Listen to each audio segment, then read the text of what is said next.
Shadow clocks or sundials from ancient Egyptian astronomy and Babylonian astronomy. 1500 BC are the earliest sundials from the archaeological record. Presumably, at an even earlier date, humans were telling time from shadows' lengths, but this is difficult to prove. The Old Testament mentions a sundial in approximately 700 BC, the Dial of Ahaz.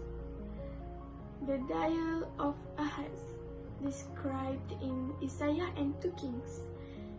Eratosthenes measured the diameters of the planet by 240 BC using an obelisk and a well of water and a few generations.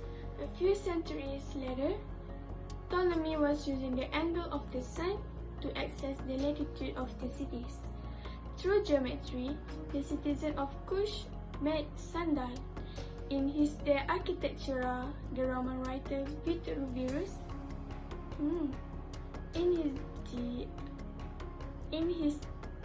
De Architectura, the Roman writer Vitruvius. In his De Architectura, the Roman writer Vitruvius lists dials and shadow clock known as that time.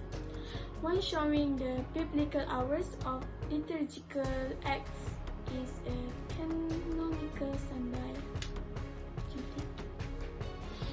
In his De Architectura, the Roman writer Vitruvius lists dials and shadow clock known as that time. One showing the biblical hours at liturgical acts is a canonical sundial. First thing that you have to do is to write number 1 to 12 on the back side of the plate using the permanent marker.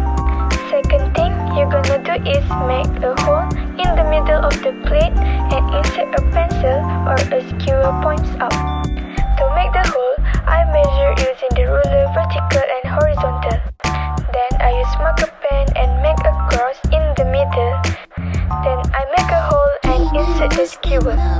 Now to make sure the skewer stay up, the thing we're gonna do is take some plasticine. I use a bit of wet plasticine and stick it around the skewer. Last but it's optional, I use washi tape and stick it at the number. If you don't have washi tape, you can use color marker or anything. To make your own sundial, firstly you should have a paper plate or polystyrene plate. So now you have your own sundial. There you go.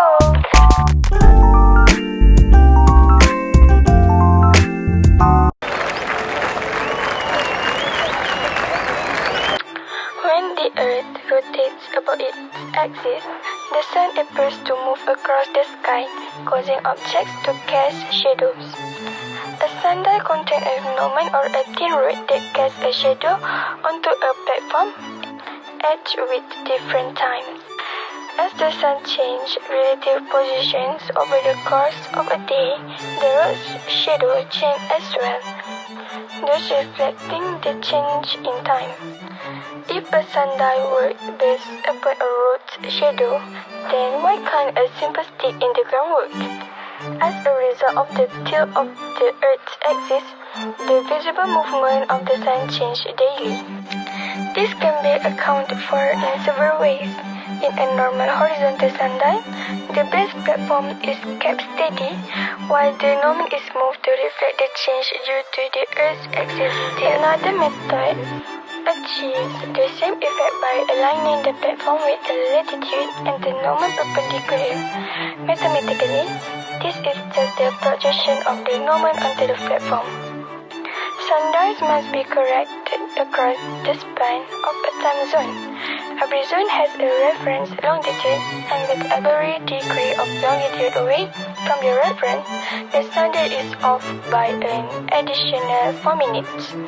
Thus, equation of the time correction is employed in order to maintain a uniform time across the zone.